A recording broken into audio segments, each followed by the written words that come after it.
Jacqueline de Romilly a marqué de son empreinte l'étude de la rhétorique grecque. Dès 1956, dans son livre intitulé « Histoire et raison chez Thucydide », elle étudiait les discours antithétiques, le mot « raison » dans ce titre incluant l'art du raisonnement, l'argumentation, la disposition, l'expression. En 1975, elle publia « Magic and Rhetoric in Ancient Greece », sur lequel nous allons revenir. En 1988, c'était Les grands sophistes dans l'Athènes de Périclès, ouvrage qui comprenait naturellement un chapitre sur la rhétorique des sophistes.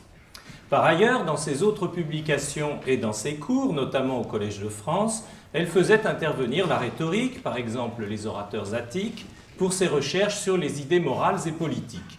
Ses disciples ont continué dans cette ligne en s'appuyant sur les sources oratoires, parmi d'autres, dans leurs travaux. Cette prise en compte de la rhétorique est remarquable parce qu'elle n'était pas dictée d'avance. Jacqueline de Romilly commença à travailler à une époque antérieure au rhetorical turn des années 1950-1960. Sa formation et ses premières publications s'effectuèrent en un temps où la rhétorique en France était peu considérée comme domaine de recherche. Dans ces conditions, je ne crois pas que Jacqueline de Romilly soit venue à la rhétorique. C'est la rhétorique qui est venue à elle. En étudiant Thucydide, elle a observé que le raisonnement de l'historien mettait en forme les faits et imposait leur interprétation. Attentive comme elle l'était au fonctionnement de l'intelligence et à la formulation des idées, elle a su voir et faire voir que les mécanismes intellectuels mis en œuvre dans le récit et dans le discours historique, comme aussi dans la tragédie, étaient tributaires à la fin du Ve siècle des innovations introduites par la rhétorique. Ne craignons pas d'ajouter, puisqu'aujourd'hui nous rendons hommage à Jacqueline de Romilly, qu'elle avait une pratique personnelle de la rhétorique, étant une des grandes oratrices du milieu intellectuel de sa génération, admirable notamment par sa voix, sa présence, sa clarté démonstrative, son esprit ou encore sa force de conviction. Ce dernier point, la force de conviction, est au centre de Magic and Rhetoric in Ancient Greece, le seul livre de Jacqueline de Romilly, je crois, qui porte le mot rhétorique dans le titre. Cet ouvrage en anglais est issu de 4 conférences, les Carl Newell Jackson Lectures, que Jacqueline de Romilly prononça en 1974 à l'université de Harvard à l'invitation de Glenn Bowersock, directeur du département d'études classiques de cette université. Le thème central du livre est la magie de la parole. Plus précisément, l'idée que les discours rhétoriques peuvent exercer sur ceux qui les entendent un pouvoir comparable à celui de l'incantation ou de la sorcellerie. L'auteur montre que ce thème fit son apparition dans l'histoire de la rhétorique avec Gorgias.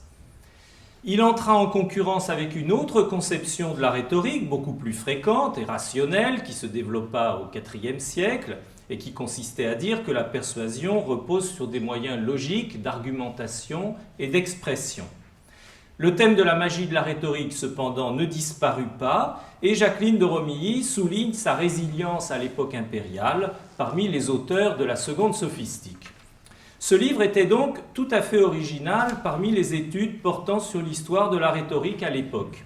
Il attirait l'attention sur une dimension magique, qui avait bien été identifié par les savants à propos des conceptions de la poésie, mais qui n'avait pas été étudié avec cette ampleur à propos de la rhétorique. À la fin du livre, Jacqueline de Romilly cite André Breton. Elle a évoqué ailleurs son intérêt pour le surréalisme à propos de Roger Caillois, son camarade d'école, promotion 1933, dont elle admirait les fulgurances inattendues de pensée et d'écriture. C'est ainsi que l'auteur d'Histoire et raison chez Thucydide a fait entrer l'irrationnel dans l'histoire de la rhétorique. À titre de contribution sur ce sujet, je voudrais donc vous présenter une petite enquête sur l'expression « les mystères de la rhétorique ». Pour autant que je sache, cette expression a fait seulement l'objet de brèves remarques de la part de savants modernes et n'a pas été étudiée pour elle-même. J'ai donc cherché les passages dans lesquels est employée la locution rhetorices mysterion ou mysteria. J'ai ajouté les cas où le mot mysterion ou des mots de la même famille, mustes, amuetos, sont employés sans avoir le mot rhétorique comme complément, mais dans un contexte strictement rhétorique. Le résultat de ces recherches figure sur l'exemplier que vous avez en main. Les textes sont rangés en 3 groupes correspondant aux 3 idées principales qu'ils illustrent, répartition qui vise la commodité et n'est pas étanche, un même passage pouvant illustrer plusieurs idées à la fois. Je me propose de passer en revue ces extraits afin d'en tirer les conclusions utiles pour notre enquête sans prétendre en épuiser tous les aspects. Chemin faisant, je ferai état subsidiairement de textes non reproduits dans lesquels apparaissent des mots autres que mystérion relevant du champ sémantique des mystères. Des remarques préalables sont nécessaires. D'abord, il s'agit, comme je l'ai dit, d'une métaphore. Il n'y a jamais eu dans l'Antiquité de mystère au sens propre, c'est-à-dire un culte initiatique et exclusif qui aurait été consacré à la rhétorique divinisée. Cette métaphore n'est pas unique, mais entre dans une série. Il est question aussi dans les textes anciens, par exemple du ou des mystères de l'amour, de l'amitié, de la philosophie, de la nature, voire des mystères de la goutte, la maladie. Dans le cas des mystères de la rhétorique, l'expression a quelque chose d'inattendu, car elle associe les mystères dont en principe on ne parle pas avec l'art de parler. Elle associe le secret avec le discours public. Elle vise en somme les arrêta de la rhétorique. Nous avons donc affaire à une métaphore piquante. Le problème que je voudrais examiner avec vous est celui de savoir s'il s'agit seulement de cela, d'une façon de parler, en somme, ou si cette formulation n'est pas plutôt porteuse de contenu intéressant pour notre connaissance des conceptions antiques de la rhétorique. Ensuite, autre remarque, cette métaphore n'est attestée qu'après l'époque classique. Pour l'époque classique, les textes qui s'en rapprochent le plus sont un passage des Nuées d'Aristophane qui présente le pensoir de Socrate comme un lieu d'initiation à des mystères, le mystère du calcul des sauts de la puce par exemple, etc. Et le Phèdre où il est question d'enthousiasme et de délire à propos des discours rhétoriques. Par ailleurs, chez Gorgias ou chez Platon, la rhétorique pouvait être présentée comme une magie, une sorcellerie, une incantation, c'est ce qu'a démontré précisément Jacqueline de Romilly. Mais dans les textes conservés tout au moins, l'association expresse du mot mystère avec la rhétorique n'apparaît pas. Point de mystère non plus chez les penseurs de la rhétorique comme Alcidamas, Isocrate ou Aristote. La première occurrence de l'expression mystère de la rhétorique apparaît à ma connaissance chez Cicéron, c'est le texte numéro 2. Pour être précis, nous avons ici l'expression mystère des rhéteurs, rhétorum mysteria, dont c'est la première occurrence. La première occurrence de l'expression mystère de la rhétorique sera notre numéro 4. Il peut paraître étonnant de rencontrer ces deux mots grecs, mysteria et rhétorum, ensemble pour la première fois chez un auteur latin, car ce sont des mots grecs, même s'ils ont été acclimatés dans la langue latine. Cette observation rejoint une constatation que j'ai eu l'occasion de formuler dans une communication prononcée à l'Académie le mois dernier sur un tout autre sujet. Cicéron, le maître de la rhétorique latine, est un jalon essentiel dans l'histoire de la rhétorique grecque et un jalon qui n'a rien de passif. Cicéron a réinterprété un héritage grec qu'il connaissait et comprenait à la perfection. Dans les textes numéros 1 et 2, il raille gentiment cet héritage. Dans le texte numéro 1 du De Oratore, Crassus, qui a fini de parler, propose de demander à Antoine d'exposer sa propre conception de l'art oratoire. L'assistance réclame des règles, une méthode à suivre. Pourquoi ne pas se tourner vers ce grand orateur qu'est Antoine? Seulement, Antoine affectait d'ignorer la théorie rhétorique. Il n'avait écrit qu'un petit traité, publié, disait-il, à son insu et contre son gré. En outre, il prétendait ne pas connaître les lettres grecques. C'est donc en manière de pointe que Crassus désigne comme mysteria le savoir d'Antoine. Il recourt à un mot grec face à celui qui disait mal connaître le grec, à un mot qui suggère un savoir volontairement caché face à celui qui disait n'avoir rien à révéler. Crassus suggère en souriant qu'Antoine en sait plus qu'il ne dit et qu'il doit cesser de garder sa science pour lui. Dans le texte numéro 2, apparaissent, comme je l'ai dit, non pas un mais bien deux mots grecs, ceux qui constituent notre locution, réunis de manière voyante. Ce que Cicéron appelle ici mystère des rhéteurs est l'art de jouer des passions comme la colère par exemple, en feignant de les éprouver pour les communiquer à l'auditoire. Dans cette partie du livre 4 des Tusculanes, il n'est pas question de recommander une telle attitude, car Cicéron s'oppose aux philosophes qui concédaient une trop grande utilité aux passions. C'est donc pour marquer une distance ironique face à la doctrine péripatéticienne des pathés en rhétorique qu'est employée l'expression grecque.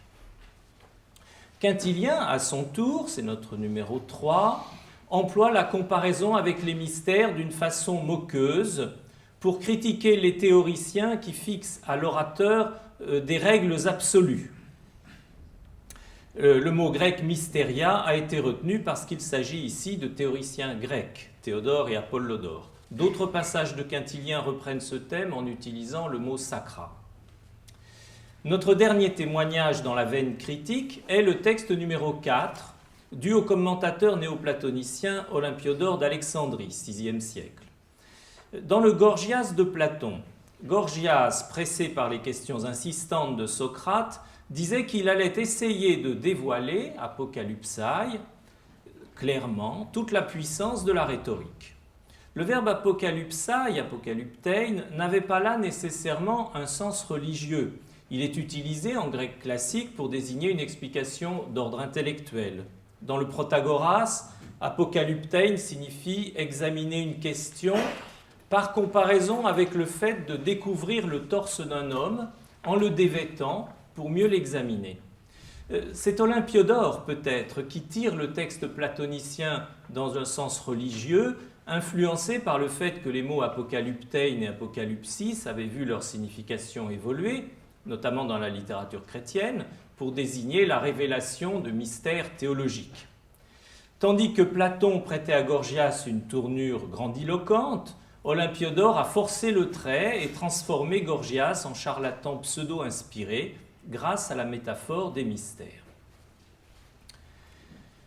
Nous avons constaté jusqu'ici que le mot mystère sert à dénoncer ceux qui présentent la rhétorique comme un savoir abstru et figé, dont eux seuls seraient les détenteurs et qu'eux seuls seraient capables de révéler. Force était pour nous de commencer par le versant critique, à cause de la position chronologique des textes de Cicéron qui sont critiques. Mais la métaphore des mystères de la rhétorique est également employée dans un sens laudatif. Tel est le cas chez Denis d'Halicarnasse, texte numéro 5. Au moment d'aborder un sujet important et difficile, le caractère rythmique de la prose oratoire, Denis prévient que cette partie de la critique littéraire ressemble à des mystères que la foule ne peut pas comprendre. La suite du paragraphe est tissée d'allusions à un fragment orphique. Ici, point d'ironie, mais mise en valeur sincère du sujet. Ce n'est certainement pas un hasard si cette comparaison avec les mystères intervient au moment où Denis s'apprête à traiter de Démosthène. On verra tout à l'heure que le génie de cet orateur avait pour lui quelque chose de surnaturel. Terminons ce premier point par deux auteurs byzantins du XIe siècle, numéros 6 et 7. Le passage de Jean de Sicile est extrait de la préface de son commentaire au traité de rhétorique sur les formes, Périidéon, d'Hermogène. L'auteur Jean de Sicile est qualifié de philosophe dans le titre de ce commentaire. Effectivement, dans sa préface, il s'emploie à légitimer la rhétorique en affirmant son utilité pour qui veut posséder la science politique et de manière générale progresser dans la philosophie. C'est à ce titre que sont nécessaires, dit-il, les rites et les mystères de la rhétorique populaire. L'expression rhétorique populaire, pandemos rhetoricae, est intéressante car elle est rare. Je soupçonne Jean de Sicile de la devoir à Synésios, seul autre auteur qui l'emploie à ma connaissance et qui l'emploie à une place en vue au début de deux de ses œuvres les plus célèbres. Synésios se souvenait lui-même évidemment de l'Aphrodite populaire, Aphrodite Pandemos, du banquet de Platon. Il s'agit de distinguer deux niveaux, le niveau populaire, Pandemos, qui est celui de la rhétorique, et le niveau céleste, Uranios, qui est celui de la philosophie. Encore une fois, nous retrouvons Platon. Il faut noter son rôle de référence dans la question qui nous occupe. Il était l'auteur de textes importants et influents sur l'expérience des mystères. Il avait traité les thèmes du délire et de l'inspiration, et il avait commencé à appliquer ces thèmes à la rhétorique pour la tourner en dérision. D'où l'omniprésence de Platon en arrière-plan de notre dossier, bien qu'il n'ait pas employé l'expression qui nous intéresse. Dans le texte de Jean de Sicile, pandémos n'est pas péjoratif, pas plus d'ailleurs que chez Synésios. L'auteur accepte le caractère populaire de la rhétorique qui enseigne à parler en public devant le peuple.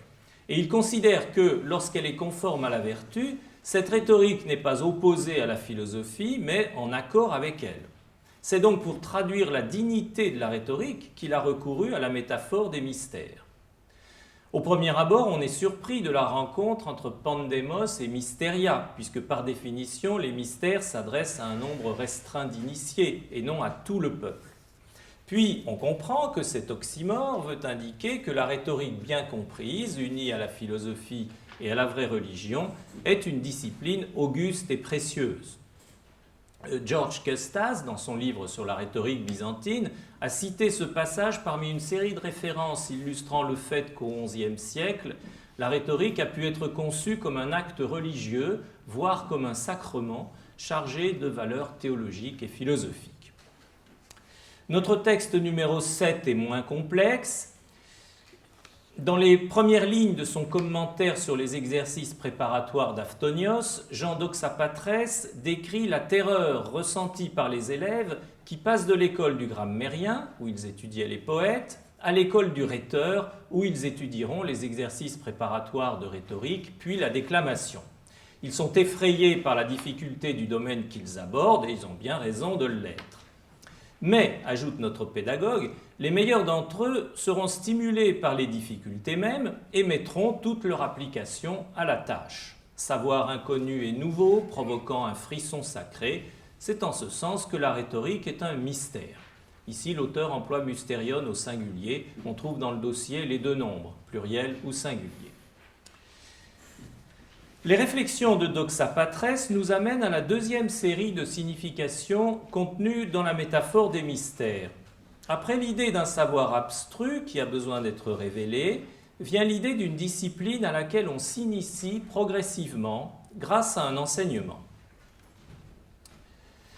Le texte numéro 8 est tiré de l'oraison funèbre du grammairien Alexandros de Kotiaion, rédigé par Aelius Aristide, qui fut son élève. Alexandros fut un des maîtres de Marc Aurèle. Aristide loue en lui le savant et le professeur, l'enseignant-chercheur, comme nous dirions aujourd'hui, et il note que sa méthode consistait à s'élever des petites choses aux grandes, par opposition avec ses trop nombreux collègues qui, dans leur désir d'arriver tout de suite au grand sujet, négligeaient les petits. Le texte ne précise pas à quel sujet cette méthode s'appliquait, mais on devine en tout cas qu'Alexandros eût fait sien le fameux adage des années d'analyse pour une heure de synthèse. En cela, ajoute Aristide, Alexandros se conformait au précepte qui veut qu'on s'initie d'abord aux petits mystères avant d'aborder les grands mystères. Ce précepte, dont Aristide nous laisse le soin de deviner l'origine en usant d'un simple dicton, est une citation d'un passage du Gorgias. Socrate prenait l'exemple de la succession des petits et des grands mystères éleusiniens pour reprocher à Calliclès de ne pas vouloir suivre dans la discussion l'ordre voulu. La référence au mystère est, dans notre texte numéro 8, une manière de suggérer l'idée d'une acquisition progressive du savoir, ce savoir étant conçu comme quelque chose de caché et de précieux. L'enseignement antique, et notamment l'enseignement de la rhétorique, était, on le sait, très lent et graduel. On peut mettre en face de ce passage d'Aristide un passage de Lucien, son contemporain, non reproduit, qui fait dire à un mauvais professeur de rhétorique qu'il est inutile de recevoir une initiation préalable, proteleistai. Je cite, « Si tu n'as pas reçu l'initiation préalable aux disciplines qui précèdent la rhétorique, cela n'a pas d'importance, dit le maître à l'élève. Tu n'as qu'à continuer quand même et tu arriveras à force d'effronterie. » Une telle leçon doit être comprise naturellement par antiphrase. Lucien critique ceux qui se contentent d'une méthode hâtive et, par là même, il confirme l'existence d'une conception progressive et initiatique de l'enseignement de la rhétorique. Dans quelle mesure Lucien partageait-il lui-même cette conception, c'est un autre problème, car il s'abstient toujours soigneusement, comme on sait, d'exprimer une conviction sérieuse qui serait sienne. Il existe de nombreux textes qui expriment ce que j'appellerais la conception pédagogique des mystères de la rhétorique. Textes qui présentent les écoles comme des sanctuaires dans lesquels les élèves s'initient ensemble à la connaissance. Cette idée aurait plu, je crois, à Jacqueline de Romilly, qui durant toute sa vie a défendu et illustré la conception la plus haute d'un enseignement désintéressé, riche de contenu, créateur d'une expérience partagée entre le professeur et les élèves et laissant des marques inoubliables. Il y a donc toute une série d'exemples non reproduits sur l'exemplier, parce que l'expression précise « mystère de la rhétorique » n'y est pas employée, qui présentent l'initiation aux mêmes études comme une initiation sacrée et l'école comme un sanctuaire où se déroulent des initiations. Je puis mentionner les noms des auteurs: Quintilien, Philostrate, Imérios, Libanios, Corycios. Ces tournures récurrentes traduisent un investissement psychologique profond de la part des élèves et des maîtres dans une activité fortement valorisée et considérée comme non seulement intellectuelle, mais encore spirituelle. Il faut rappeler ici les travaux de Pierre Hadot, qui ont souligné que l'enseignement de la philosophie dans l'Antiquité avait une valeur religieuse, parce que les disciples et le maître vivaient en commun et partageaient les mêmes cultes, parce que l'enseignement reçu commandait un choix de vie, parce que l'exégèse des grands textes avait une valeur de révélation. Je crois que les écoles de rhétorique à l'époque impériale partageaient certains de ces traits, d'autant plus que de nombreux professeurs enseignaient à la fois la philosophie et la rhétorique. Le texte numéro 9 que nous avons sous les yeux pousse cette conception jusqu'au paradoxe. Il est dû à Imérios, déjà cité, grand sophiste qui enseignait la rhétorique à Athènes, et il est tiré d'un discours composé en l'honneur d'un élève qui quittait l'école, un propemptikos logos. Nous n'en possédons plus que des extraits. Il présentait la particularité d'être sous forme dialoguée à la manière de Platon. Pour autant qu'on puisse en juger, il semble qu'à travers le masque des interlocuteurs du dialogue, la phrase imprimée ici traduise le point de vue de l'élève s'adressant au maître, Imérios. L'élève dit « Tu n'as pas imité la loi des mystères qui assigne une période de temps différente à l'époptès et au mustès, c'est-à-dire à celui qui revient à Éleusis étant initié pour la deuxième fois, époptès, et à celui qui reçoit l'initiation pour la première fois, mustès. Au contraire, tu as accueilli le même homme au même moment, à la fois comme mustès et comme prophétesse de la sainte initiation à l'éloquence de chez toi. » En somme, paradoxalement, l'interlocuteur fait gloire à Imérios de n'avoir pas respecté le caractère progressif qu'on loue d'ordinaire. Alors qu'il est d'usage de ménager une distinction entre les étudiants débutants et les étudiants plus aguerris, Imérios fit une exception en faveur d'un disciple exceptionnel en le traitant à la fois comme élève et comme collègue. Cette promotion accélérée fait ressortir, à contrario, l'importance de la progressivité que porte le thème des mystères. Enfin, nous retrouvons dans des textes byzantins, numéros 10 et 11, comme tout à l'heure avec Jean de Sicile et Jean d'Oxapatrès, la persistance de la métaphore des mystères, cette fois à propos de l'enseignement de la rhétorique. Le texte numéro 11 est un peu emphatique, il désigne l'enseignement de la rhétorique comme enseignement de mystère, et le texte numéro 10 de Jean de Sardes fournit une précision intéressante. Le cœur du mystère de la rhétorique est le mystère de la persuasion. Jean de Sardes est un commentateur d'Aphtonios au IXe siècle. Et le point de départ de sa discussion est une question technique. Pourquoi la fable est-elle le premier des exercices préparatoires ? Ces exercices étaient traités suivant un ordre fixe et la fable était en effet le premier de la liste. Parmi les multiples réponses que les pédagogues ont apportées, celle qui nous intéresse est la suivante. Nous commençons par la fable, c'est donc le texte 10, parce que grâce à cet exercice, nous introduisons les jeunes gens au grand mystère de la rhétorique, je veux dire la persuasion. Effectivement, lorsque l'on compose une fable, il faut être persuasif, en ce sens qu'il faut adapter les paroles aux personnages, humains ou animaux, et à la situation. C'est là une première approche pour les élèves de ce qui sera leur objectif constant dans les compositions rhétoriques, la recherche de la persuasion. La persuasion est un phénomène difficile à comprendre, puisqu'elle consiste à amener l'auditeur, sans contrainte, à penser ce qu'il ne pensait pas ou ce qu'il ne pensait pas encore auparavant. Face à cette énigme, on a fait de Peito une déesse. La rhétorique, quant à elle, a mis la persuasion au centre de ses préoccupations, puisque la définition la plus courante de la rhétorique est art de persuader, et a cherché à en donner les clés rationnelles. Toutefois, malgré toutes les analyses consacrées au mécanisme de la persuasion, l'aura de mystère subsistait, comme on le voit ici. Cette aura de mystère fait que celui qui est maître de la persuasion apparaît comme un initié et le discours comme une cérémonie sacrée. La métaphore des mystères que nous avons vu appliquer jusqu'ici, d'abord à la rhétorique en tant que théorie et corps de doctrine, puis à la rhétorique en tant que discipline éducative et filière de l'enseignement, cette métaphore s'applique aussi à la pratique oratoire, à l'orateur, au discours, au public.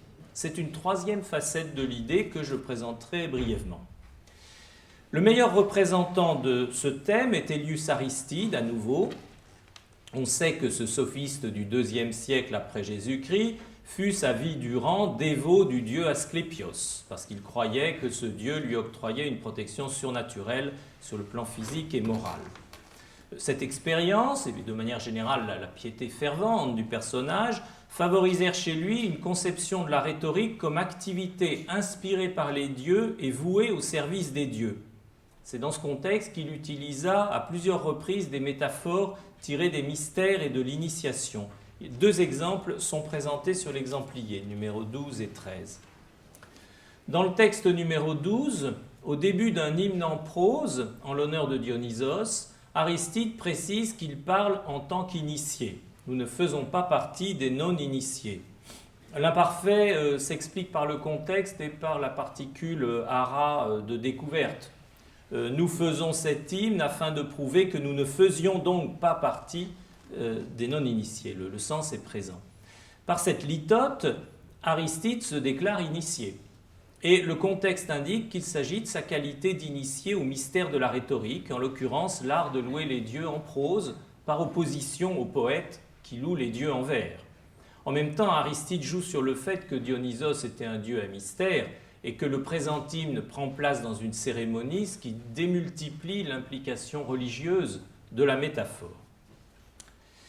Le texte numéro 13, enfin, appartient à un ouvrage dans lequel Aristide justifie une digression qu'il avait insérée dans un hymne précédent et qui avait été critiquée par certains. Dans cette digression, dont le texte ne nous est pas parvenu, il parlait de lui-même et de son activité oratoire, visiblement en bien. Il s'en explique ici en invoquant un état d'inspiration qui lui venait de la déesse Athéna, à laquelle était consacré l'hymne, un état de transe, de dépossession de soi, une theia-mania, comme il en advient aux grands orateurs. Mais l'ignorant qui a critiqué Aristide est-il capable de comprendre cela ? Il est à craindre que non. Comme dit Aristide, « J'ai bien peur de parler à un sourd et de profaner les rites sacrés en les exposant à un non-initié. » La métaphore des mystères développe ici toute sa richesse. Elle permet de caractériser la rhétorique inspirée comme une activité sacrée, l'orateur qui pratique une telle rhétorique comme un initié et un hiérophante, et ses adversaires comme des ignorants, profanes et profanateurs.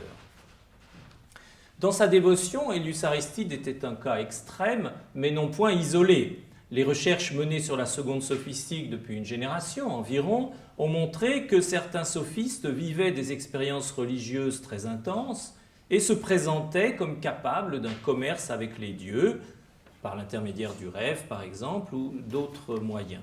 Certains ont dû se considérer, à l'instar d'Aristide, comme initiés au mystère de la rhétorique, tel le sophiste Adrien de Tyr, qui, devenu titulaire de la chaire de rhétorique d'Athènes, était admiré, nous dit Philostrate, à l'égal du hiérophante d'Éleusis. Une confirmation nous vient encore une fois de Lucien. Dans Le Maître de rhétorique, il décrit le mauvais orateur comme un non-initié et comme un sacrilège qui épie ce qu'il ne devrait pas voir. Cette satire inverse ironiquement un thème qui visiblement avait cours. Dans un autre texte, une prolalie intitulée Dionysos, Lucien compare l'exhibition oratoire qu'il s'apprête à donner à un mystère bachique. On peut se demander si le Dionysos de Lucien vise le Dionysos d'Aristide. Malheureusement, la présence éventuelle d'allusions à Aristide chez Lucien est un problème non résolu et peut-être insoluble. Quoi qu'il en soit, l'un et l'autre, le dévot et le railleur, offrent deux reflets opposés d'une seule et même conception. Pour terminer, en remontant un peu dans le temps, il convient de rappeler un passage célèbre de Denis d'Halicarnasse qui décrit les conséquences provoquées en lui par la lecture de Démosthène. Denis n'emploie pas le mot mystère, mais mentionne des noms de mystères précis. En effet, il écrit que chaque fois qu'il lit un discours de Démosthène, il est pris d'enthousiasme et se trouve dans un état semblable à celui des initiés qui célèbrent les rites de la Grande Mère, des Corybantes ou des cultes du même genre. La réaction d'empathie décrite ici est exactement contraire à l'attitude du Zoïle ignorant du numéro 13. Compte tenu de tout ce qui a été dit précédemment, nous avons lieu d'ajouter foi aux propos de Denis d'Halicarnasse et de voir dans son émotion un témoignage donné par un expert de participation au mystère de la rhétorique. Pour conclure, j'espère avoir montré que la métaphore des mystères, dans sa concision, qualité qui est le propre de la métaphore, renferme en elle-même toute une conception de la rhétorique. Elle signifie que la rhétorique est une discipline difficile, d'apprentissage progressif, qui a ses lois auxquelles il faut être initié. Le savoir rhétorique, comme le savoir porté par les mystères au sens propre, est un savoir civilisateur et bienfaisant pour l'humanité. Surtout, la métaphore des mystères suggère qu'il entre dans la rhétorique une dimension divine.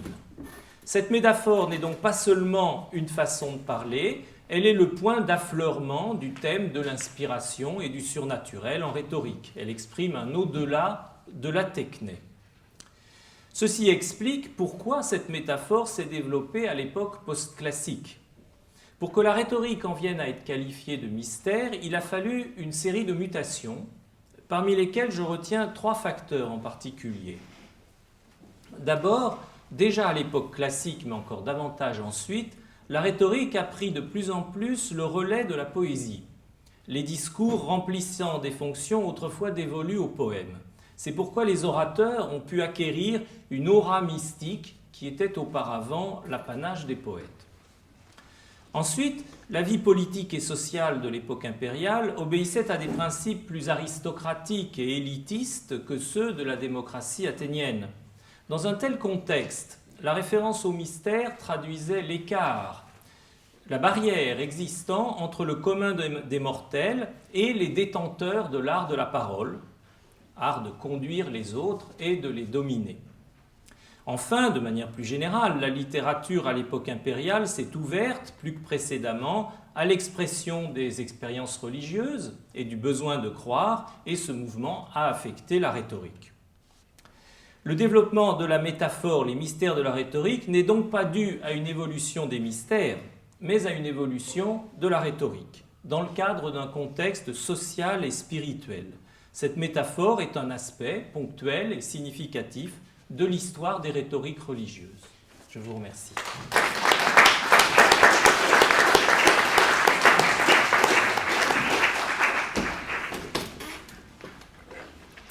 Merci infiniment à notre collègue de nous avoir ainsi initiés de manière très progressive aux petits et même aux grands mystères de la rhétorique, en nous montrant toute la valeur prégnante de cette métaphore qui, si je vous comprends bien, est plus qu'une métaphore, en fait, qui révèle véritablement une conception propre de la rhétorique comme science, comme savoir sacré, par cette comparaison avec une pratique religieuse pour bien l'attester, qui elle-même, j'imagine, évolue entre la période classique et la période hellénistique et romaine, mais pratiques qui se maintiennent et qui donnent probablement toute sa force à la métaphore. J'imagine que ce très bel exposé suscitera peut-être quelques interventions. Oui, excusez-moi. Merci beaucoup. Vous n'avez pas voulu finalement mettre en place quelque chose qu'on analyse quasiment systématique en quelque sorte de l'expression. J'imagine que vous aviez des raisons en fait assez fortes pour ne pas le faire. C'est cette présence de l'expression chez Cicéron dans des textes grecs qui sont bien plus tardifs. J'imagine que c'est disons de manière un peu simplette, on aurait pu avoir la tentation de la faire remonter à quelque chose qui serait antérieur à Cicéron, dont les textes grecs plus tardifs auraient eu l'écho. Bien sûr, vous n'avez pas voulu le faire très consciemment. Est-ce que je me trompe ou bien est-ce que vous pensez qu'on pourrait le faire mais qu'on n'a pas les moyens pour résoudre la question que ça peut aller? Oui, je comprends la question. Il me semble que quand on voit la liste des attestations, nous ne sommes pas en face d'une expression qui se transmette d'un auteur à l'autre. Et au fond, c'est l'idée même de présentation stemmatique qui peut-être ne s'accorde pas avec la nature du matériel. C'est une métaphore qui existait, qu'on trouve à différents endroits, à différentes époques, qui correspondait à une conception, donc je ne pense pas qu'elle se soit transmise. C'est plutôt le côté railleur de Cicéron qui me laisse à penser que c'était quelque chose qui existait avant, que ça se disait, qu'il savait que certains le pensaient ou le disaient. Mais là, il faut lui laisser son rôle précieux à Cicéron, pas essayer de remonter au-delà.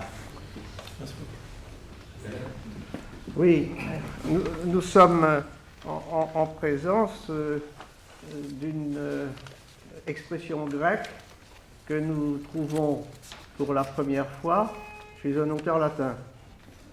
Bon, c'est un exemple parmi d'autres. Il y a des mots grecs qui ne sont pas, des mots manifestement grecs qui ne sont pas attestés dans les textes grecs, mais le sont parfois uniquement dans des textes latins. Là, je fais allusion à des mots techniques de médecine. Ce qui, évidemment, suppose que quelque chose que nous ne pouvons pas nier, c'est qu'il y avait des textes grecs que, ici, Cicéron connaissait, des expressions grecques que Cicéron connaissait, qui, à son époque, devaient être assez courantes, mais que nous ne connaissons pas parce que, malheureusement, il y a beaucoup de textes grecs perdus. Par conséquent, il faut tenir compte, d'abord, dans cette analyse, se souvenir que nous avons perdu énormément de textes grecs et que les contemporains de Cicéron avaient à leur disposition des textes que nous n'avons plus. Je crois que c'est la première chose dont il faut tenir compte. Et là, en particulier, on a vraiment l'impression d'une expression qui était déjà connue. Alors, ce qui me paraît tout à fait extraordinaire dans votre communication, c'est que finalement, sur les mystères de la rhétorique, nous n'avons pas conservé beaucoup d'expressions, beaucoup de textes en grec, sinon de façon relativement tardive. Et je trouve que nous retrouvons avec votre communication ce que vous aviez dit à l'Académie sur Théophraste, et que finalement on retrouvait la rhétorique de Théophraste surtout à partir de Cicéron, avec les problèmes de savoir si ces textes étaient véritablement perdus, si on les a retrouvés seulement à cette époque-là, mais il faut toujours se souvenir que les auteurs de cette époque, Cicéron et même en allant plus loin Galien, avaient à leur disposition des textes que malheureusement nous avons perdus. Et je vous avais cité l'exemple pour Théophraste du péricopou sur la courbature. texte qui avait disparu, mais que lui connaissait parfaitement, et il y a bien d'autres textes de ce genre. Donc il faut se souvenir que dans les bibliothèques de Rome, au 1er ou au 2e siècle, il y avait de nombreux ouvrages que nous avons perdus, et dans son nouveau traité, Galien ne pas se chagriner, nous a montré non seulement tout ce que nous avons perdu dans l'incendie de sa bibliothèque, mais aussi il était à la recherche de livres dans les bibliothèques romaines, et il n'y avait pas des catalogues comme maintenant, et par conséquent, il y avait de nombreux textes qui ont disparu, et des témoins comme celui-ci nous montrent à quel point nous devons en tenir compte dans le jugement des textes qui nous sont conservés. Oui, je vous remercie, je suis tout à fait d'accord. Et même, on pourrait envisager aussi une dimension orale. Il est possible que cette expression ait existé dans les écoles de rhétorique à Athènes ou à Rhodes, quand Cicéron les a fréquentés jeunes hommes. Donc il pourrait y avoir en plus cet aspect-là. La rhétorique, on doit tenir compte aussi de cet aspect. Mais il est vrai qu'il y a un naufrage énorme de la littérature hellénistique dans tous les domaines. Encore une intervention? Oui, alors, une question que je me pose, c'est si la référence à Platon n'est pas plus importante encore que vous me l'avez dit, parce que vous avez cité le texte précis du Gorgias, mais la métaphore, à mon avis, elle est vraiment sur Mysteria. Et donc, même si, comme vous avez dit, la métaphore doit être brève, dans le banquet, elle est quand même assez développée. Et je me demande si ce n'est pas simplement Mysteria qui fait métaphore, et si on ne doit pas passer par la médiation de Platon et de la philosophie, c'est-à-dire que ce qui a été imposé par Platon, c'est l'image, ou la métaphore des mystères de l'amour, des mystères concernant ta erotica, mais qui désigne en réalité la philosophie. Et si c'est simplement, il n'y a pas une substitution de la philosophie à la rhétorique. C'est-à-dire que j'ai l'impression que le sens, je le sens comme une médiation de Platon, c'est-à-dire qu'on emploie l'expression en pensant au rôle métaphorique que lui-même avait donné, lui, bien entendu, parlant de la philosophie. Et comme il y a ce débat à cette époque du IIe siècle, etc., moi je pensais évidemment plutôt à Maxime de Tir, parce que c'est l'auteur que je connais un peu mieux.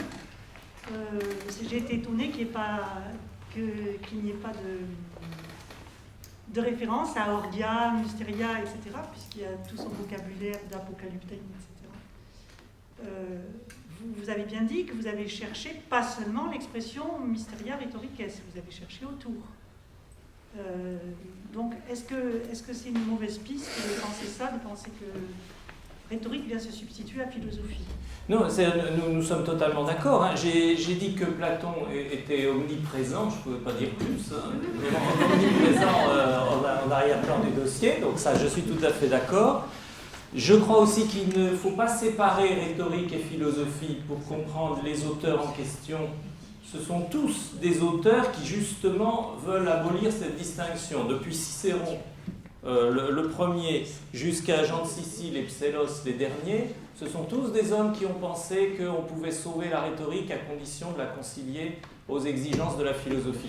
Et donc, là, ce dialogue dont vous parlez, il est constant dans le dossier, donc je suis tout à fait d'accord. Maxime de Tir, je n'ai pas trouvé l'expression, et chez lui. Et pour revenir alors à l'aspect vraiment technique, si vous voulez, si on prenait tout le vocabulaire des mystères, donc orgia, tout ce qu'il y a autour de téléthé, et puis tous les mots, alors on aurait évidemment un corpus beaucoup plus large. D'après les repérages que j'ai faits, en particulier, on aurait un corpus du IVe siècle, Himérios, Libanios, très, très accru. Par contre, on ne trouverait toujours rien plus haut. Donc je crois que l'idée que ce soit une conception d'époque impériale reste vraie, mais c'est l'époque impériale qui a remis Platon à l'honneur de cette façon tellement présente. Donc je pense que vous avez tout à fait raison, en somme, de souligner ce rôle de Platon.